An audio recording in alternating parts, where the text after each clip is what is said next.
Hello friends, I am बाल मुकुंद पंड्या। आज मैं आपके लिए नया टॉपिक लेके आया हूँ। प्रॉपर्टी का वैल्यूएशन कैसे निकालते हैं। क्योंकि जब कोई मकान अपना बेचना चाहता है तो वो चाहता है कि सबसे ज़्यादा मेरी दाम मिले, जो मार्केट में चलता है उससे ज़्यादा मिले। जो लेना चाहता है वो ऐसा चाहता है कि सबसे मुझे कम कीमत में अच्छी प्रॉपर्टी मिल जाए। अब ये बीच में हम कैसे निकालें कि ये प्रॉपर्टी की सही वैल्यू क्या है। क्योंकि अभी जो निर्मला सीताराम जी हमारे फाइनेंस मिनिस्टर ने जो नया बजट आया है, वो बजट के हिसाब से एक्सपेक्टेशन है कि रियल मार्केट में बूम होने वाली है। 5 to 10% मकान के प्राइस, अपार्टमेंट फ्लैट के प्राइस बढ़ने वाले हैं। जो अफोर्डेबल है इसमें भी कुछ 1 साल के लिए एक्सटेंशन किया गया है उसकी स्कीम में, तो इसकी वजह से अफोर्डेबल प्राइस में भी डिमांड होने वाली है। और रेडी फॉर मूव प्रॉपर्टी और रेंट वाली प्रॉपर्टी सब जगह पे रियल एस्टेट में बहुत तेजी आने वाली है आने वाले समय में। तो उसके लिए ये सही टाइम है कि आप अपना मकान या तो अपार्टमेंट खरीदना चाहते हैं तो सही टाइम है, आप जल्दी से जल्दी आप प्लानिंग कीजिए। लेकिन प्लानिंग करने के पहले आपको वो पर्टिकुलर अपार्टमेंट, फ्लैट या जो भी मकान खरीदते हैं उसकी सही वैल्यू क्या होनी चाहिए, कैसे हम कैलकुलेट करते हैं। बहुत ही इंटरेस्टिंग टॉपिक है। आपके लिए मैं 3 वीडियो लेके आ रहा हूँ। एक आप समझ लीजिए कि एक सीरीज है कि प्रॉपर्टी का वैल्यूएशन कैसे निकालते हैं।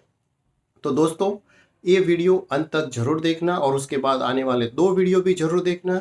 आपको कुछ कुछ डेफिनेटली सीखने को मिलेगा। अगर आप परचेस करना चाहते हैं अपार्टमेंट, फ्लैट, तो आपको ये बहुत ही फायदा होने वाला है।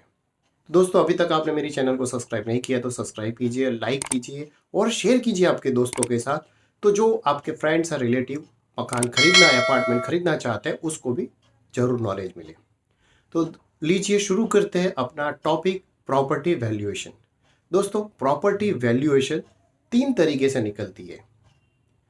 हम तीनों तीन के लिए अलग अलग वीडियो बनाएंगे। पहला ये फेयर मार्केट वैल्यू, वो डिमांड एंड सप्लाई के ऊपर डिपेंड है। आज का टॉपिक हम फेयर मार्केट वैल्यू के हिसाब से बनाएंगे। दूसरा है method land and building method. Land and building matter वो है न्यू या तो अंडर कंस्ट्रक्शन प्रॉपर्टी के लिए आता है। तीसरा है रेंट मेथड, जो रेडी टू मूव के मकान के लिए आता है। तो आज के टॉपिक हम बात करेंगे फेयर मार्केट वैल्यू, जो डिपेंड है डिमांड एंड सप्लाई। दोस्तों, प्रॉपर्टी खरीदना हर कोई चाहता है, लेकिन वो कौन से एरिया में कैसे खरीदे, किस तरह से खरीदे, बहुत सारे क्वेश्चन होता है। तो हम ये सिंपल एकदम मेथड से हम ये कैलकुलेशन करेंगे तो आपको समझ में आ जाएगा कि मैं जो मकान या अपार्टमेंट या फ्लैट खरीदना चाहता हूँ वो सही वैल्यू है और मैं ज़्यादा या तो कम नहीं दिया है। तो हम पहला ही अपना मेथड है फेयर मार्केट वैल्यू। ये 3 स्टेप में हम उसको डिवाइड करते हैं कि कैसे हम कैलकुलेशन करते हैं। सबसे पहला स्टेप, स्टेप 1, सबसे पहले हम डिसाइड करेंगे कि ये जो प्रॉपर्टी कोई खरीदना चाहते हैं वो प्रॉपर्टी का वही फ्लैट या अपार्टमेंट या तो नियर बाय एरिया में उसका वही सेम अपार्टमेंट या सेम साइज का जो फ्लैट है उसकी रियल वैल्यू, एक्चुअल वैल्यू क्या है। ये फ्लैट की वैल्यू रो प्रॉपर्टी की हम फाइंड आउट करेंगे। वो फाइंड आउट कैसे करते हैं, या तो कोई ब्रोकर या एजेंट को पूछ के बताते हैं, हम कैलकुलेट कर सकते हैं, या तो ऑनलाइन बहुत सारी वेबसाइट अवेलेबल है, वो वेबसाइट से आप निकाल सकते हैं। जो वहाँ एरिया में सबसे ज़्यादा चलती है वो वेबसाइट आप डिसाइड करेंगे तो उसमें आपको सही वैल्यू मिलेगी।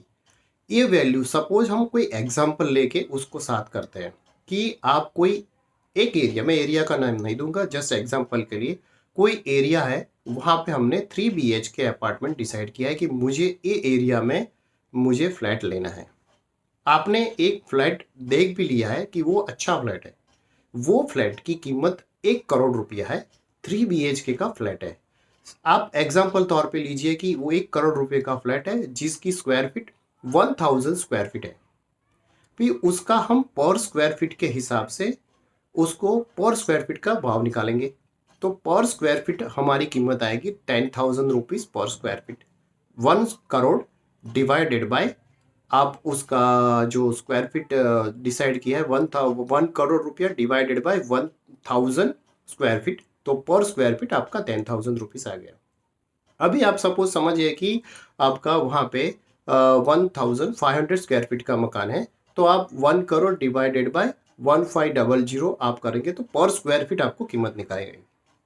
अभी सेम वही फ्लैट में, वही अपार्टमेंट में दूसरा कोई है, उसकी वैल्यू आपको पता चल जाएगी बाय एजेंट और उसके बाद, या तो नियर बाय एरिया में जस्ट नियर बगल में आपको कोई फ्लैट होगा, उसकी कीमत क्या है, तो अपने को फेयर पता चल जाएगी कि वो एरिया में, वो फ्लैट में है तो नियर बाय एरिया में क्या प्राइस चल रही है पर स्क्वायर फीट के हिसाब से, राइट। अभी ये हमको पता चल गई कि पर स्क्वायर फीट की क्या कीमत है।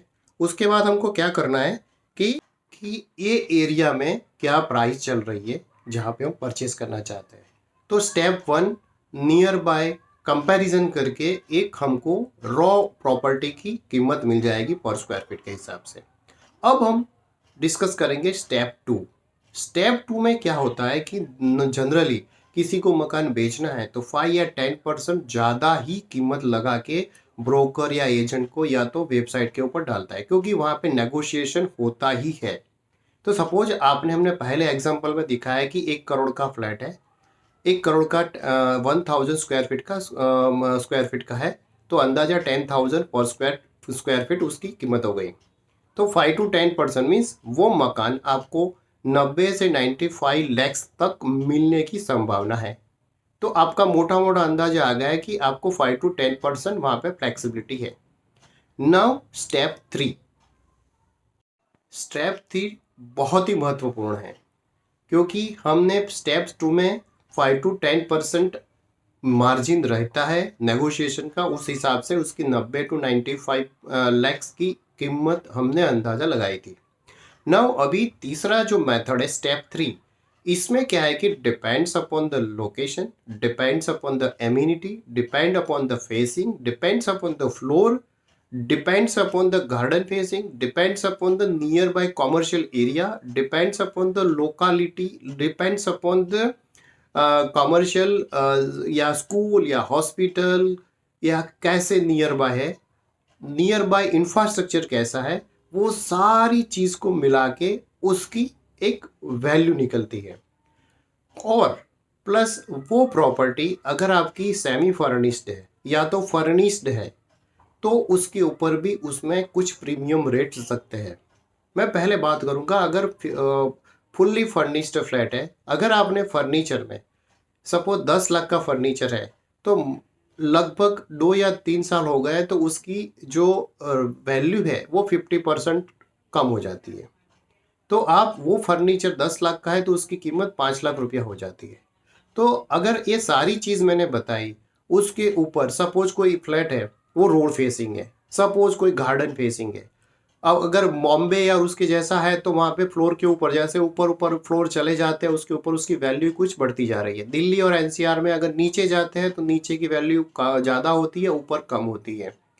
सपोज आपका ऐसा एरिया है कि जो रोड फेसिंग और 3 या 4 बाजू मीन्स 3 बाजू खुला है, 2 बाजू ओपन है, ऐसे हर एक चीज़ में। अगर कॉमर्शियल प्रॉपर्टी की बात करें तो कॉमर्शियल प्रॉपर्टी में भी सेम अंदाजा आप ऐसे ही लगा सकते हैं कि दो टाइप के खुले हैं मकान, 3 है, तीन बाजू खुला है, तो उस हिसाब से उसकी वैल्यू डिपेंड्स होती है और प्रीमियम रेट उसके लगते हैं। तो ये सारी चीज़ depends upon the all considering उसकी 10 to 15% उसकी प्राइस बढ़ती है।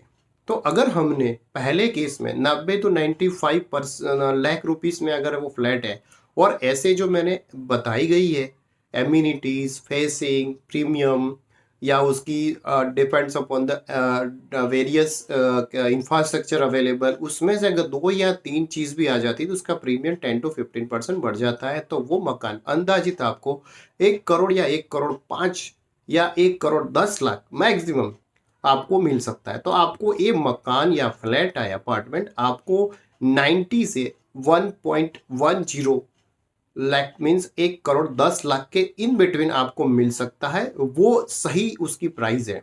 अगर उसमें आप जो मकान बेचने वाले हैं वो सोचता है कि मुझे 1.5 या 1.10 के बीच में मिल जाए तो बहुत ही बढ़िया है। जो मकान खरीदता है वो भी चाहता है कि मुझे 1 करोड़ 10 का है, वो मिनिमम 1.5 या 1.10 के बीच में मिल जाए तो बहुत ही बढ़िया है।